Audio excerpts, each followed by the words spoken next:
Hello and welcome to another episode of Film Freaks with a Z, the podcast all about movies. Every episode is about a singular movie, and of course, we'll get to this episode's specific movie in a little bit. But first, I would like to thank Coco Gamer for filling in last episode to talk about Jumanji: The Next Level. Very appreciative of him filling in. As you all know, there's been a little bit of a little bit of complication on the podcast recently, and it's all my fault essentially. I accidentally deleted the episode for Snatch that we originally recorded. So just for posterity's sake, I just want to say I apologize to the boys. It was my fault entirely.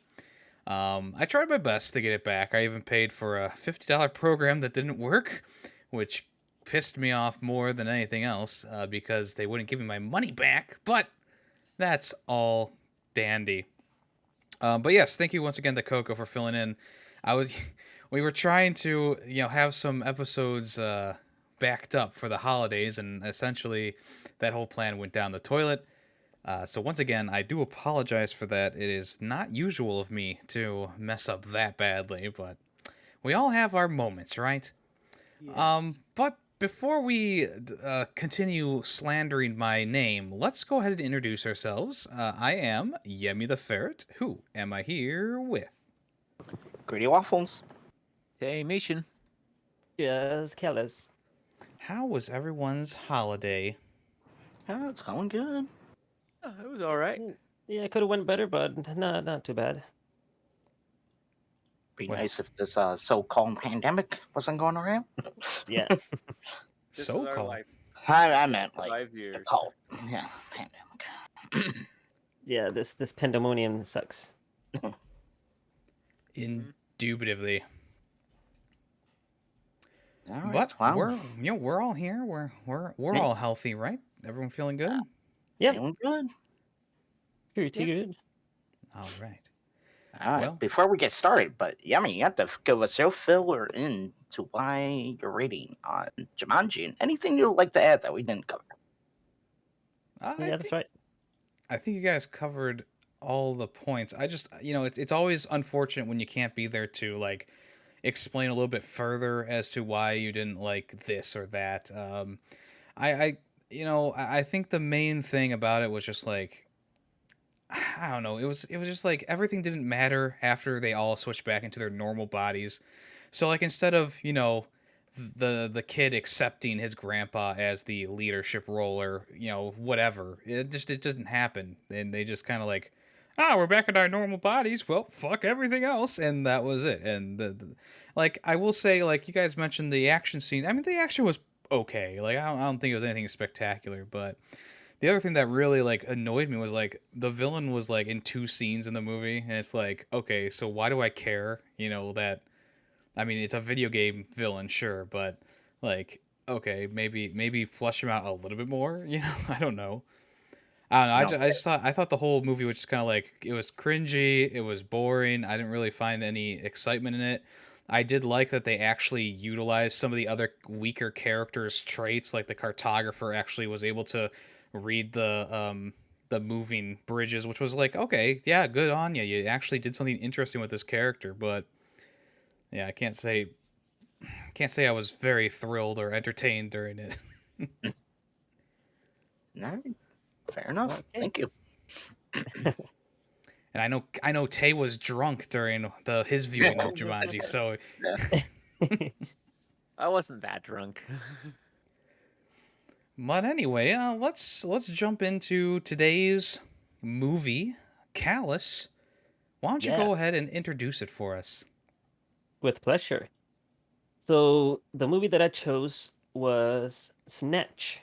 Came out in the year 2000, written and directed by Guy Ritchie. And it stars Jason Statham, Brad Pitt, Stephen Graham, Vinnie Jones, etc. And the movie is about, oh boy, it's like the third time I've had to say this word now. Unscrupulous boxing promoters, violent bookmakers, a Russian gangster, incompetent amateur robbers, and supposedly Jewish jewelers fight to track down a priceless stolen diamond. So I would like to start the conversation by asking you guys, do you guys like dags? Eggs. Yeah, Okay. like bags. I love Dags. Dags, yeah, dags are great. I was I afraid can- those dags were gonna die.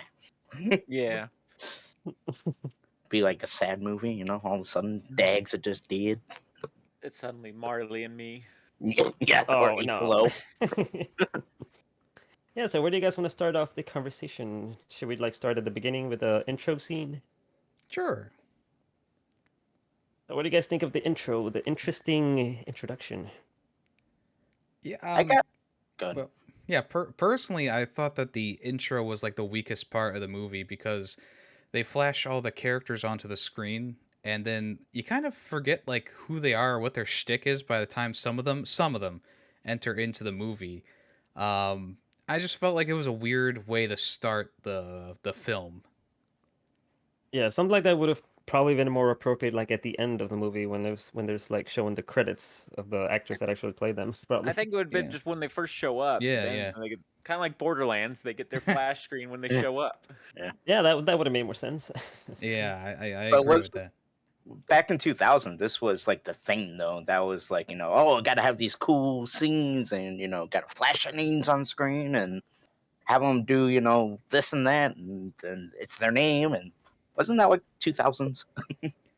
Yeah, I mean it recently has had a resurgence with like was it 2018's Suicide Squad movie, and then they also had that same style for there's a few other movies that came out in that general area that was trying to like copy off of each other because that was like the in thing again, was to flash a bunch of names on screen with a bunch of CG and stuff like that. Obviously this movie didn't go that in, that into it with like graphics and stuff like that. I mean there was some tags, things happening on the screen, but presentation wise it's a lot more appealing than, let's say, Suicide Squad from 2018 or whenever that came out. It works with the movie, but like I said, it like, even though it's like it's okay, I still think it's like the weakest part of the movie because by the time these people actually come around, some of them, it's like, I'm supposed to know who you are and what your backstory is, but I kind of am forgetting. Yeah, some of them come in like an hour later. Yeah, But I do like the whole heist that's going on though. yeah, with They kind of the like fake Jewish people. yeah, exactly. No, that was Yeah, really the smart. That was really yeah. smart. Yeah, the only downside about those like intros is like sometimes, and I think they did it in this movie where they kept showing the guy like loading his revolver and then like aiming it down the sight. I was just like, all right, come on, how many times do we have to see this? But I don't know, like that could have been a specialty, but who knows? So yeah, anyways, right after that scene, we are introduced to Turkish and Tommy, who are the two main protagonists. I mean, I guess there's like a lot of moving parts in this movie, but these are like the two kind of main actors that we're supposed to be following around. And I really liked their relationship. They're always like throwing quips at each other, making fun of each other, and I really like their like all their interactions. Yeah, I think you mentioned before. This is actually based on like a few different stories, kind of being mashed together. Oh yeah, I should mention that. So 2 years prior, Guy Ritchie made a movie called Lock, Stock, and Two Smoking Barrels. And when he was finished with that movie, he had like so many extra stories, like side stories and scenes ideas that he had. So what he did is he kind of like took a bunch of them and kind of figured out a way to stick all of these side stories inside of one plot. And this is where Snatch came from. So the residues from that movie basically made this movie, and I think this one's actually might even be better than Lock, Stock, and Two Smoking Barrels. I added that to my watch list, but I haven't gotten around to seeing it yet. But I agree that obviously Tommy and Turkish, or yeah, Tommy and Turkish, they're kind of like the main focal point of the story. But there is a bunch of these other quote unquote kind of more main slash side characters who help with the flow and understanding of the movie as well, and it all comes together quite naturally. It's something, a lot of times you forget that, oh, it is kind of like multiple stories coming together because it all comes together so smoothly. Yeah, everything just blends together so nicely. Like by the end of the movie, you're not confused about, what each of the parts is, but during the movie it kind of gets like, kind of confusing, but by the end it does make sense. It all comes together like in a nice little tight red bow.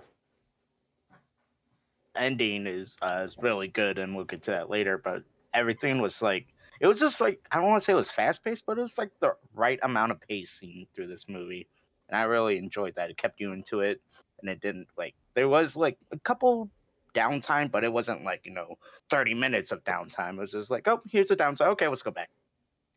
Yeah, the pacing was excellent in the movie. It didn't go too fast. It didn't go too slow.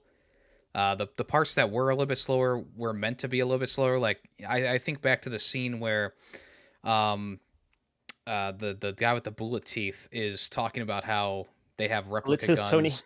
Yeah, Bullet Tooth Tony. They have the replica guns, and it is a slower scene because they're focusing so much more on the little details and they're zooming in on the guns, and it's still a great scene even if it does take a little bit longer than other scenes to get through. I do like the zoom in effects and like the loud sound effects that they threw in. Yeah, it's very over the top, and it matches the tonality of the movie very well. Feel like I haven't heard from Tay in a while. Oh, I'm here. He's lost in his thoughts about the movie. Tay's drunk Trying- again. No, Yeah, he's drunk again. just trying to remember the movie. It's been so long now. Oh. Well, I know that Um, you do remember Mickey, though, right? Brad Pitt's character. Oh yeah, I remember Mickey and his dags. Dags, Mickey the Um, Dags. I know. I watched it with closed captioning, so he wasn't super hard to understand for me. Little because closer to the mic, Tay. sorry. Yeah. Like I said, I know he's hard. He's hard to hard to hear for a lot of people, understand. But with closed captionings on, it wasn't that bad. Yeah, it's funny because sometimes even the closed captioning themselves like don't even know what he's saying. You just see like question marks. I found he half did. half the fun of it was just trying to figure out what he was saying. But by the time that you Exactly. figure it out, like 3 minutes has already passed. Do Yeah. you watch all your movies with closed captioning, or you just like as you heard this guy's voice, you're like, all right, I'm turning them on. Actually, I turned it on for the very first scene because I realized when they were doing the Jewish heist that like they were talking and it was so quiet, and I was like, wait, what are they saying something important? I can't tell, so I turned it on and just left it on the whole movie. Smart. There are a lot of movies that I watch with the subtitles Yeah. on. Mm-hmm. So Yeah, yeah, I'm I getting do to do that that. point in my age where, yeah, I do that too. Yeah. Yeah, What? I play most of my video games with subtitles now. Unless I'm really trying to immerse myself, I'll turn on subtitles pretty much right away. Yeah, me too. But Mold. Yeah. Go ahead. Oh, I'm going old. back Got to Brad Pitt's character,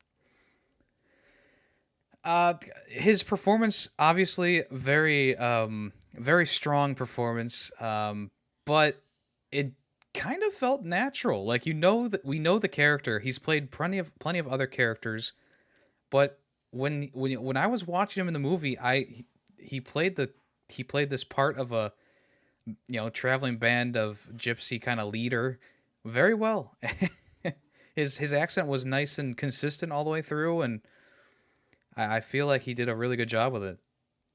Oh, a fun I, piece of I agree. trivia. Also, I was watching like a making of for Snatch, and it turns out that Brad Pitt practiced like for weeks and weeks on like an accent and like what the perfect accent should be, and like last minute it wasn't like working out at all. So last minute they made the decision to just do this crazy over the top accent and just like be mostly like not able to even be understood, and like that right there was a last minute decision. Hey, it worked. Yeah. So I Pretty wouldn't tough to have act guessed that. of like don't know how to talk. Right. But both Brad Pitt and Jason Statham, this was both pretty early into their acting careers, correct?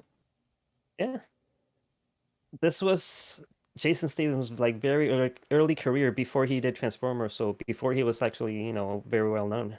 Wait, Transformer. he was in Transporter. Transformers? No, Well, the Oh, I newest mean Transporter. I hate Transporter. I was like, what? Well, he was in the newest Transformers. He was Optimus Prime. He was Megatron? No. Optimus Prime He was drinking milk. But he was in the newest one, which we don't talk about those. But No. Well, we might later. We might. nope. No, we no, might. no one picked it. I'll be sick that episode. I will quit. It'll just be Yemmy doing a review. Is this a meme of the show where we just kind of shit on Transformers and hope that no one picks it for about 5 minutes? If they have to pick one, hopefully they'll pick Bumblebee, the best one. Well, someone already picked number 2, so Oh, first no. one Which is like the worst one. I like the first one. Is it worse than the Excalibur one? Whatever that was I guess we'll find out. Maybe we will. Maybe we won't. Which reminds me, if you want to enter in your movie recommendation into our fan poll, just head over to our YouTube channel, actually my YouTube channel, and comment on the latest episode of Film Freaks with your movie recommendation, or email us at ff.filmfreaks@gmail.com, or talk in the Discord under the movie stuff tab in my Discord, the Ferret Nation, and just give us a recommendation. We'd love to know what you want us to watch. New movies are added to the newest poll, and those polls go up during it goes up at the same time as Tay's episode. So we'll talk about that when that comes around again, of course. But let's get back on topic here. Obviously, Yes. there's a lot of characters in this movie, and every single one seems to have a quirk to them that makes them stand out, whether it be Bullet Tooth Tony's gold teeth and Desert Eagle, or Turkish drinking milk, or the big guy being the driver, but he's very slow outside of everything else. I think that they did a good job of differentiating each of these characters really, really well and making them all unique. I love how every character, every actor is playing like an exaggerated version of the persona that they're supposed to be, and everything just works out really well. Yes. I'd just like to say Bullet Tooth Tony's teeth are not gold. They're probably brass because they're made out of the bullets that he was shot with. Ooh, good point. Ooh, Just- take that, Yemmy. Just throwing it out there. All right, we'll write a letter to Guy Ritchie, and we'll tell him to fix his movie. No, that's in the movie. Oh, is it? I yeah, forgot. His teeth is a bullet, isn't it? Yeah, his teeth. Well, are yeah, bullet. Or his tooth. But did they say that it was a cop that was bronze instead of? Well, or I copper? don't. Well, I don't know. I just whatever bullets are made out of. I don't think they ever mentioned that. So he Yeah. should be Th- named doesn't Bronze matter. Tooth Tony. Well, he's Bullet Tooth Tony because his tooth's a bullet. He's not Gold Tooth Tony. I guess I said it wrong then. Yeah, you did.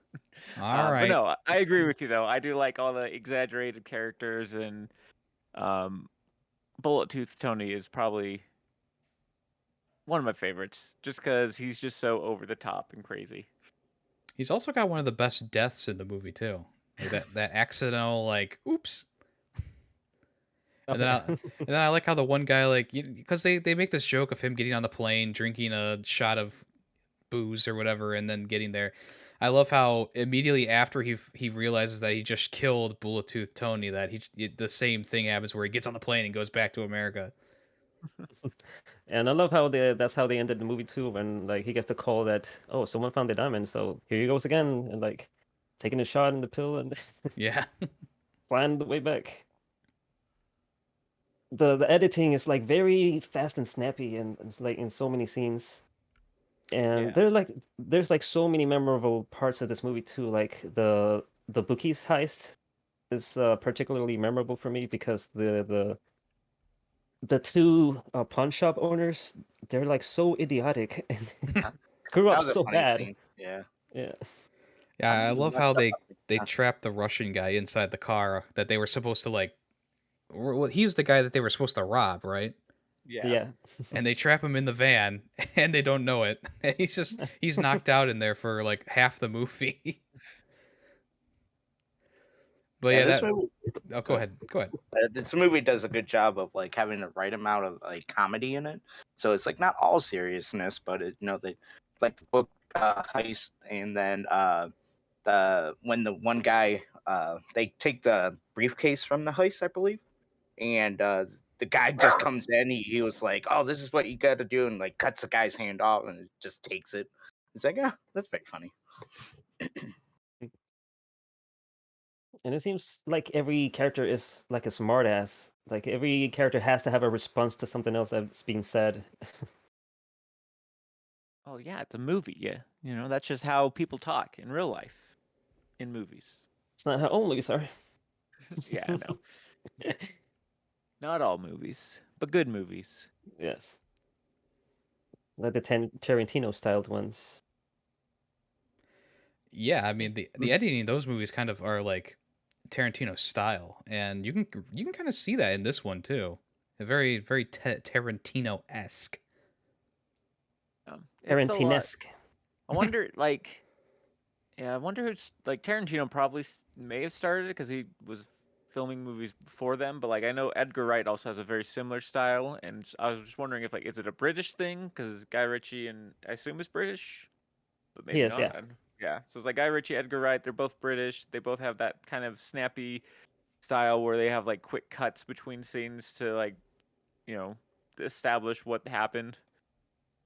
Like you see in Shaun of the Dead, versus here the guy getting on the plane. It's just a quick few shots of what he did. Yeah, I can see that, So I especially don't in know. Hot Fuzz. Yeah, Hot Fuzz does it a lot too. Yeah. Oh yeah. So it's like I don't know if it was just a British thing that started it, or if it was Quentin Tarantino, inspired these two British guys who happened to just start making movies around the same time. I don't know. Well, they could have had these two people who had never met or spoke to each other or seen each other, just got the same idea at the same time for their editing style. Yeah. Or they may I be mean, I'm pretty friends. sure. I'm sure we can find a movie that's way older than these that does have similar Oh, I'm editing. sure. I'm Yeah, sure. Yeah. But I think they brought it back into style. Right. It's very apparent in all early 2000 movies. and it's not too distracting in this movie. I think the only time it was distracting was during the beginning when they were doing like the name cards. I think Yeah. that's the only time that I was like really distracted by the editing. Other than that, it felt natural as the movie went on. I agree. They said they should have gone. They should have looked to 2009's Borderlands to see how to do it properly. All they had to do was look 9 years into the future. Yeah. Are there any other scenes that stand up to any of you guys? Well, we gotta talk about the scene where they meet like the Russian guy in the hallway, and Bullet Tooth Tony just shoots his Desert Eagle through the freaking wall and just eviscerates everything. Yes. That was one of my favorite scenes. And then the guy that just refused to die. Yeah, yeah. He got ran What's over that by a Bluetooth that car. was it Bluetooth that kept shooting him over and over? Yeah. I Little mean, Tooth shot him. Well, yeah. a few people shot him, I think, multiple times, and he was just wouldn't go down. Hmm. Then he got hit by a car, and then, or did he finally go down when Bullet Tooth shot him? Yeah, it was in the Yeah, I think hallways. that It was was in the the end. hallway. Yeah. Yeah, that was the okay. Yeah, so Because remember he was shooting him a bunch of times, and then the big guy was sitting there because he couldn't get away, and Bullet Tooth Tony's yeah, like, "Oh, you got lucky because he ran out of that's right. ammo at that point." Yeah. That's right. That was Boris that Yes, got run over. Boris. I also like that scene too because even though I usually don't like going into the future than going into the past, this one did it pretty fast, and it also like because you're kind of shocked when Turkish and Tommy kind of run into the Russian guy, right? Because you're like, "Oh, what the heck? How'd he get there?" Well, I guess you don't really know it's the Russian guy until Yeah, you don't they even explain it. realize that's But you him. wonder like why was this guy in the middle of the street with a freaking bag over his head? Because you can see that pretty clearly. Yeah. And how they explain it up until that point, and how Tommy throwing the milk out of the car caused the entire thing. I really love that. Yeah, it's like so many movies try to do like out of order scenes and it doesn't really work out. But this was like so fast and quick enough that it does work. It's because you get an explanation like so quick. Yeah. I think back to that Dunkirk movie and just how long the sequences were, and then you would find out, oh, this was actually, you know, in the past, and then now we're in the future, and then now we're back in the past. There's a lot of times where that doesn't work, and it actually brings the movie down. But in this case, it is a one-off scene, and it's done really well. Yep. Any other scenes you guys want to talk about? All right. It's like Well, I'm we trying to could. remember. That's You what want it to talk was about happening. the ending scene, or Yeah. Tay? Did you have one that you want to say? No, I was just like, since I watched it so long ago, I was like, I'm just have to recall all the scenes, and it's like, which ones do I remember? Yeah. Oh, The, I guess the we can talk about like some of the fights, Yeah, the beauty of like this some of the movie is boxing that it matches. does have. I mean, for me personally, I can remember a lot from the movie because I like it was just so memorable of a movie. You can pull any Yeah. scene out of a hat there. Oh yeah, we can talk about like the final boxing match. First, let's talk about how good the villain of this story is. Oh yeah. Oh Super yeah, fleshed With out his pig pig farm. man. Yeah, like he was Pigman. actually like out of all the characters in this movie, he was the most threatening and just like every time he was on screen, there was this like air around him that was like, oh shit, here we go. you know. What was his name again? The pig guy. He didn't have a Okay. memorable name, okay? He had a memorable presence. Yes, but yes, he definitely memorable, especially when he's talking about the pigs. When he's explaining Bricktop Bricktop. What's a Bricktop? Bricktop. Bricktop Pulford. Never cross a guy who's got a pig farm. No, yeah, I feel like he was actually like a genuinely like great villain, and the actor who played him did such a good job of becoming that character, and it was Yeah. great. Yeah, like no one wanted to cross him. Yeah, not even like the gangsters and stuff. Everyone was like, okay, all right, yeah. Yeah. I guess we can talk about the ending if you guys want, since Yeah. I found the ending to be very satisfying and how Came um together. it all came together, but also just how like the ending is like it's just so random that by chance Turkish is there in the middle of the emptied trailer park essentially, and the dog just shows up, and oh, that's the dog that has the jewel in its stomach. It's pretty nice how that all kind of wraps up, and you think that they're gonna get caught or something's gonna go wrong because the police are there too, but he's like, oh, I'm just walking my dog, Yeah. Dave. Yeah. No, I thought you were going to talk about the scene where Pig Farmer gets it. That's also Yeah. that's a great scene too. Go That ahead, is a Tay. great scene. Start us off with Okay. that one. So, how it all comes together. They're freaking out because Mickey, ended up blowing the fight when he was supposed to go down. And like, we're screwed. But turns out he had a plan on the back burner the whole time. And then what do you guys? You can talk about it. I don't. I can just give it away, But Well, I wanted to mention how great that final boxing match is because I kind of have expected Mickey to just knock the other guy down in one punch as he has like throughout the movie, Yeah. but no, he actually makes it seem like he's actually putting up a good fight. Yeah, I really like the visuals of the out of body experience he has, where he's just kind of like floating in water after he gets almost knocked out. I Yeah, felt like that was real good representation of how he was feeling. Just kind of being like, "Whoa." yeah, and then we see him like swimming upwards, trying to like come back into full consciousness. Yeah. I And wonder as soon as he how does, realistic that is. Someone almost get knocked out. Tell us. Report back to us. I'm not someone's taking been this knocked one. out. This is on one of you guys. Research. All right, Yemmy, punch Greedy for research. Yeah, you guys live close enough together, right? Yeah, exactly. I'll send it. I'll send it in the mail. Yes. It'll be like one of those you send a Acme. box. Yeah, Yeah. Acme. Love in a box. Yeah. But yeah, I mean, how everything kind of comes together at the end. Mickey having this plan, and then because you're expecting something bad that happened to both Tommy or, well, actually all three of them at that point, because they're all just kind of trying to rush out. Yeah. And like when the pig man Brick gets shot in the like the head, you're like, whoa. They And don't it's accept another one of them. those great scenes where they go back and they kind of explain exactly what happened to lead up to this part. And yeah, it's a very satisfying ending for the movie. Yeah. Well, I think it's like one of those classic reveals, like you get in heist movies, you know, like Ocean's 11, where something goes back. It's like, here's how the heist was done. It was right in front of your face, but you didn't see it. Yeah. Kind of thing. Yeah, exactly. This one's not so much so in front of your face though. Yeah. No, this one wasn't. Agreed. But yeah, and then the traveling band of people just got up and left, and they left a little bit too early because the dog was the real winner in all of this. Yeah. As all things should have happened. Hmm. No. Dogs are superior.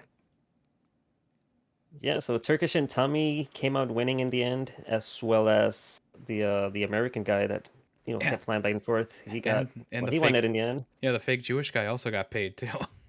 Yeah. It's just like, well, like, I mean, the most horrible of people got their comeuppance, I guess, but Let's be honest, everyone in this movie is kind of horrible in their own way. yeah. I don't know. No, I don't think necessarily Tommy and Turkish are that horrible. They're just trying to make a living. But Yeah, you feel bad for them throughout the movie because the caravan that they keep trying to buy keeps bad stuff keeps happening, and then yeah, Breaktops takes all of Turkish's money and stuff. What year did this movie take place in? Well, it Came out in 2000. Yeah, but like, okay. Yeah. It's a modern movie, so it's like present time 2000. Okay. Yeah, makes sense. Oh, but Yemmy, we didn't talk about one of your favorite scenes with the guy with the head stuck in the window. Yeah, Yeah. I was just about to bring that up too, because that was like, it's just a great scene in general. The guy, the guy's just, it's scary. One, Yeah. no one wants that to happen to him, and it's funny because I think they introduce that guy at the very beginning of the movie, and then he has like one They did. scene, and he's never. no, they didn't. They didn't. Oh, they Okay. didn't? Yeah, he's one of the I- ones you just like. Wait, who's this guy? He wasn't introduced. Are you sure? I could have sworn they introduced him. I don't Yeah, think I they could be wrong. did. Well, either way, he's there for one scene, and then he's gone for the rest of it. But that one scene is so memorable because of everything happening, and yeah, it is one of my favorite scenes there. Yeah. Imagine being a bystander and just seeing that happen. See some guy with a head stuck inside of a car, Oh, there he is again doing his thing. legs dangling. Yeah, I'm surprised they didn't get the cops called on him. Like, someone would have gone like, calling the police, license plate number. Well, they know not to deal with them. Yeah, well, I mean, it's also England, so maybe they just look the other way and it's like, yeah, not my problem. Oh, I that's don't know. that's Bluetooth. Better leave him alone. Yeah. All right. Anything else we want to talk about? I found it pretty funny that the dog eats the entire squeaky toy, and just for the rest of the movie, it squeaks every time someone touches it. Every time he barks. Yeah. Yeah. You touch his stomach, he barks, it's squeaking. I found that pretty funny. Albeit, don't let your dogs eat squeaky toys, because that's not what's going to happen. It's an exaggerated tale of events. Yeah. Just gotta put that disclaimer out there. They will choke, and they may possibly die. Yeah. Don't do But it. Don't for try the to- context of the movie, it fits the movie pretty perfectly. And it's just like every time the dog would squeak, it brought a smile to my face, and then the dog was fine in the end, so it all worked out. Yeah, they took Yeah, him to and the we could- vet. They got it out, and the diamond, and And I'm sure you guys could also tell that, when he came around to eating that squeaky toy, like eventually he would also eat the diamond. yeah. Sure enough, that's what happened. Who was me and Yemmy the only one that was first time seeing this? Correct. Yeah, I think so. Yep.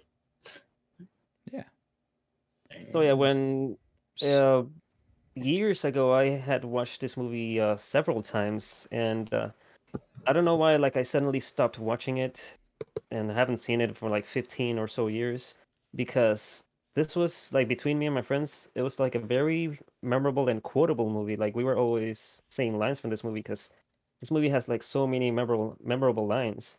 Like one of my favorites is when the big guy gets in the car in the driver's seat, and they're like, "Who's this guy?" And, they were like, "Oh, he's our getaway driver." And then the other guy's like, "What can he get away from?" yeah.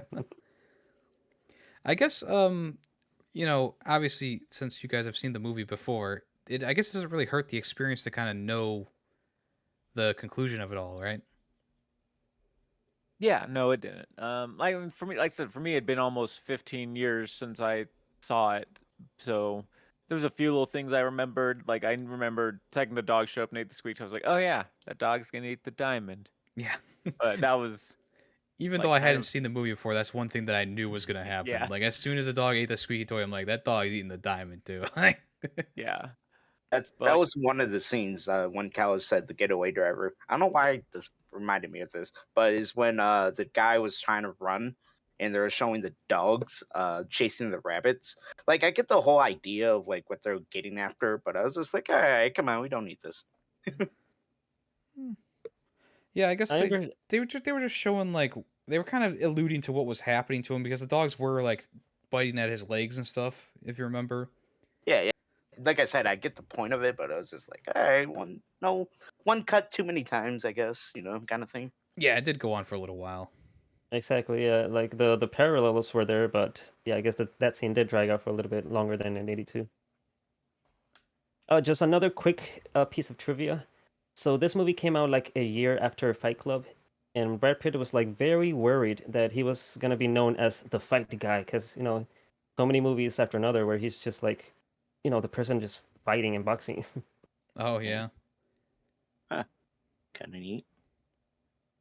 well, That's he's what I wanted to definitely mention. not been known for that. Yeah. Yeah. Okay, what would you say he's known for? Being a good actor. Being a good-looking man? Good looks. Actually, no, he's known for. I think he's known for the guy who always is just eating in all his shots. I see.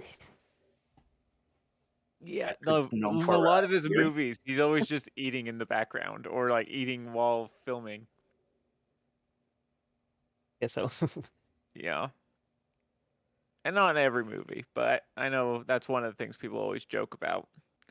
That's always in his contract, must be that he's allowed to eat while filming. And they just write it into the movie. They're like, all right, well, he's eating a sandwich. That's And his character. Brad Pitt's one of those where you're just like, I don't know, like you can't just pin him down because he does so many different genres. Where you could, Yeah. compared to like Jason Statham, you're like, oh yeah, fighting movie, yeah, he's in an Yeah. action movie, you know. yeah, fighting, shooting, yeah. Yeah. Tom Yep. Cruise, he's gonna be in a movie and he's gonna be running at some Yeah. point. Yes, running. And they're gonna make him look taller than he actually is. Yeah. Yes. But yeah, you're right. He is a pretty versatile actor, even though his most famous movies maybe are a little bit more generic. But I mean, you look at Inglorious Bastards. World War Z. Well, that's one of the more generic ones, I would say. Yeah. Oh, you're talking about non-generic. All right. Yeah. But Once Upon a Time in Hollywood. I mean, there's a lot of good stuff in here. Yeah. So yeah, I mean, yeah, Ocean's 11, 12, 13. Mr. and Mrs. Smith too. Yeah. So, yeah, Oh, see, yeah, like, yep. like all over the board. and he was in Megamind. It all comes around. Oh, there you go. And this concludes our Brad Pitt podcast. Yeah. And good night. Let us know what Brad Pitt fact you want us to talk about next time by commenting down below. How about we change up our format and now we just pick an actor at the end of at the end, and then we just all have to watch a movie. We get a pick that has A that random actor. movie. That would be Yeah. a 5-hour episode of us talking about. Well, we just pick No, a we movie don't talk scene about the from it. movies. We talk about the actors. Ah, okay. Yeah. All right. Or maybe that's a different podcast. I don't know. The sequel. Probably. The sequel. Film actors. Yeah. Yeah. With a Z. Copyright, patent pending. No one else can steal that Yeah. idea. No, nope. Oh Alright, man. shall we Alright. move on to our closing thoughts then? Sure, Callus. Why don't you... Well, actually, does anyone else have anything they want to say before we? I'd like to say that my review or rating of this movie might be different than it was the first time we filmed this. Well, that episode's gone. Remember no us one out Yeah, will of no our one, remember. no one heard it, so we Yeah. don't know. No one will Unless know. You know, Callus wrote it down. I Did- may actually remember, so we'll see. Well, Callus usually writes down the ratings, but Yeah. According Usually to not last that time. episode, he didn't. the one time we needed him the most. Well, anyways, Callus, why don't you start us off with your quick review and final score? Sure. Well, like I previously stated, I had watched this movie many times before I took like a 15-year break between viewings, and coming back to it, I still really enjoyed it. I remembered a lot of the scenes, and honestly, like so many scenes are just so good and memorable that, I was even considering rewatching it again just for this re-record, just because, this movie is so thoroughly enjoyable. The editing, the quick pace, everything just works about this movie. Like the over exaggerated characters, just everything works so well in this movie. And like I mentioned earlier, I would recommend everyone also go watch Lock, Stock, and Two Smoking Barrels, the predecessor to this movie, which is also great. But for Snatch, I would have to give it a 5 out of 5. All right. Greedy, are you actually playing Titanfall 2 right now? No. It says on Yeah. Discord that he's playing Titanfall. I'm like, Well, damn. I'm in the middle of a mission and I just downed the game. So I'm not actually playing. Okay. Anyway, yeah, I mean, I like this movie a lot. I went into it not knowing anything about it, and I came out loving it. Besides from like the intro, I think the rest of the movie really gels well together. All around great acting, and we forgot to mention it, but the cinematography is also excellent in this movie. There's several scenes where like the characters talking to one another, and instead of having reverse shots reversing between the two characters, they have the one guy on the CCTV camera instead of actually having to reverse the shots. So you can see both the characters in the frame at the same time, but you don't have to worry about switching camera angles, which was really impressive in my opinion. And the editing is good. I think the story is excellent as well. So I'm gonna give it a 4.5 out of 5. All right, that lines up with what I remember of what you originally gave it, so good job. Yeah, I think so. Well, it better be. I actually keep track of all my scores. Oh, okay. Not yours, but mine. All right, I'll go next. I'm just going off of what you guys say. I agree with everything. The acting was phenomenal, and even at such an early age, acting career for Brad Pitt and Jason Statham, they did a phenomenal job in this movie. The pacing was good. Besides, too many cuts, like I mentioned, where the Tyrone was getting chased by Tyrone, right? Yeah, getting chased by the guys, and then they were cutting back to the Doge, chasing the rabbits. I was like, all right, no, one too many cuts there. The good comedy throughout the movie. The book heist was pretty funny, and like Callus said, how do you be that bad? But if it's your first heist, maybe, it could go that bad. Who knows? The ending was phenomenal. Good ending, and I'm gonna give it a 4 out of 5. Okay. I mean, I agree pretty much with everything you guys have said here. Was maybe not some of the criticisms Nick said. Those didn't bug me. But overall, really enjoy this movie. I'd love to watch it again sometime in the near future. I'll give it a 5 out of 5. All Yeah. right. Ooh, I think everyone's reviews scores line up, so great. Yeah. I think once you said 5, I was like, I do remember being the same as Callus. So. Yeah. And as you guys are doing the reviews, I remember I was the hated one for the low score. So. Oh yeah. I were thought the you low gave one it a this time. 4.5 last time as well. So. Well, like I said, it doesn't matter.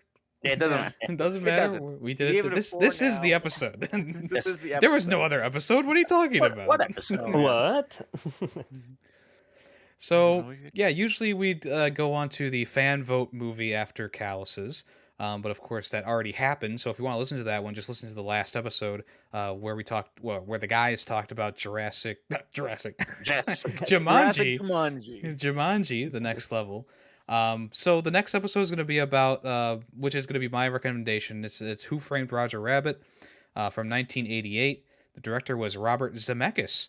And the story is Toon star Roger is worried that his wife Jessica is playing patty cake with someone else, so the studio hires Detective Eddie Valiant to snoop on her. But the stakes are quickly raised when Marvin Acme is found dead and Roger is a prime suspect.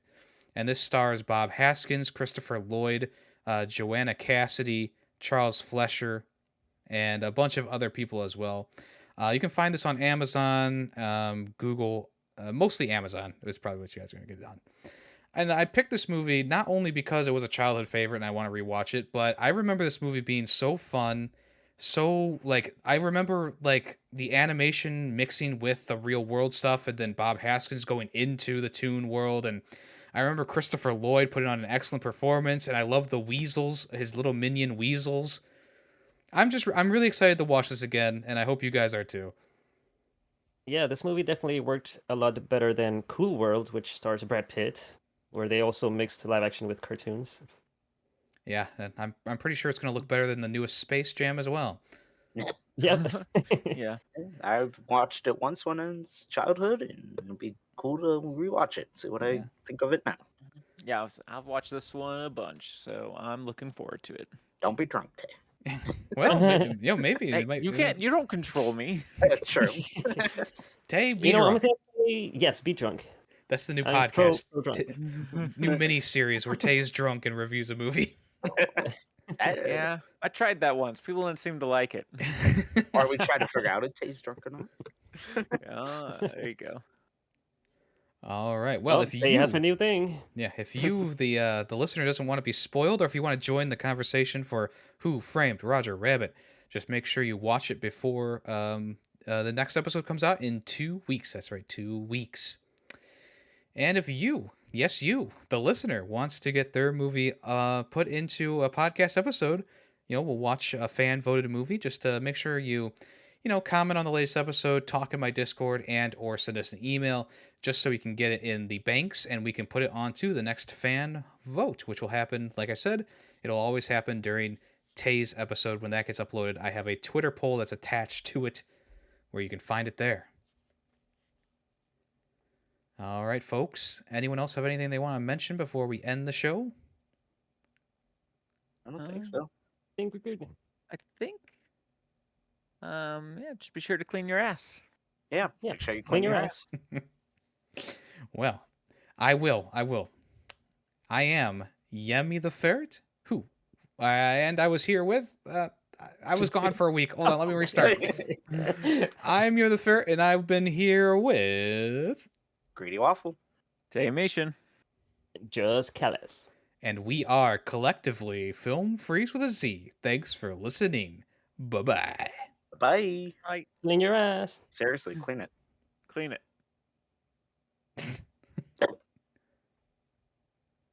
We Alrighty. threw Yummy in a loop. We You didn't know did what it. was We did happening. it. Yes.